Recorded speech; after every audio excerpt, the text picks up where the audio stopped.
vamos falar sobre o sistema remuneratório dos agentes públicos. Esse é o tema do capítulo de agentes públicos, dentro de direito administrativo. A Constituição Federal prevê dois sistemas remuneratórios para os agentes públicos, vencimentos, ou remuneração, e subsídio. Repara que os dois dependem de previsão legal e precisam observar os princípios constitucionais, especialmente a legalidade, a irredutibilidade de vencimentos e o teto remuneratório. Primeiro, o sistema de vencimentos, também chamado de remuneração. Esse é o sistema tradicional de remuneração dos servidores públicos. Ele é composto por duas partes, o vencimento básico e as vantagens pecuniárias, que podem ser permanentes ou transitórias, sempre previstas em lei. Isso quer dizer que a expressão vencimentos, no plural, corresponde ao vencimento básico somado às vantagens remuneratórias devidas ao servidor. Exemplos de vantagens remuneratórias: gratificações, adicionais, abonos, prêmios, verbas de representação. Agora vamos para o segundo sistema, o subsídio.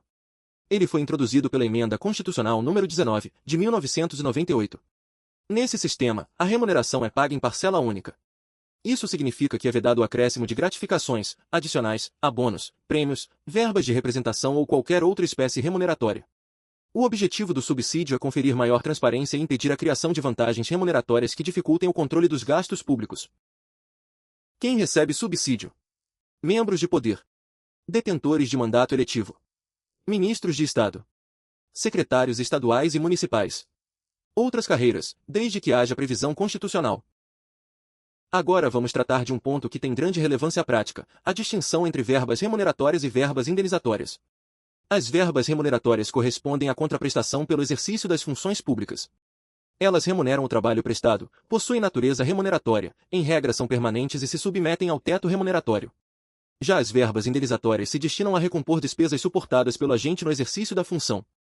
Elas têm finalidade compensatória, normalmente são transitórias, não remuneram o trabalho e, em regra, não se submetem ao teto constitucional. Comparativo: verba remuneratória x verba indenizatória. Aspecto: verba remuneratória, verba indenizatória. Natureza: contraprestação pelo trabalho, recomposição de despesas. Finalidade: remuneratória, compensatória. Regra de duração: permanente, como regra, transitória, como regra. Teto constitucional: incide no teto, em regra, não incide no teto. Exemplos: gratificações, adicionais e abonos, diárias, ajuda de custo, auxílio transporte e auxílio moradia. Agora um ponto muito importante: a natureza jurídica prevalece sobre a denominação. Isso quer dizer que a classificação de uma verba não depende do nome que a lei deu a ela, mas sim da sua verdadeira natureza jurídica. Assim, se uma parcela for chamada de indenizatória, mas na prática remunerar o exercício regular da função, ela vai ser considerada verba remuneratória. O STF reafirmou esse entendimento ao decidir que parcelas pagas pelo exercício de cargo comissionado possuem natureza remuneratória, mesmo que a legislação dê a elas outro nome. Segundo o artigo 37-X da Constituição Federal, a remuneração e o subsídio só podem ser fixados ou alterados por lei específica. A iniciativa desse projeto de lei varia conforme o poder ou órgão interessado.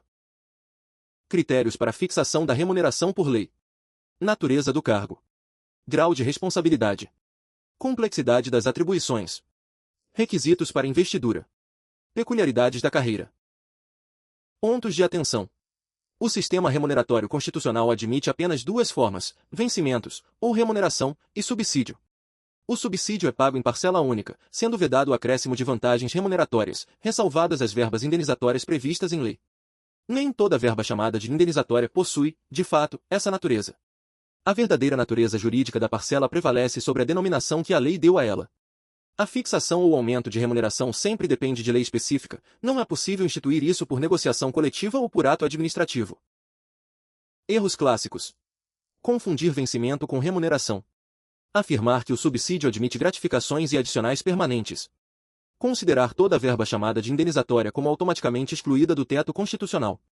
Acreditar que a administração pode aumentar remuneração por decreto ou por acordo coletivo. Esquecer que a natureza jurídica da verba prevalece sobre o nome que a lei atribuiu a ela.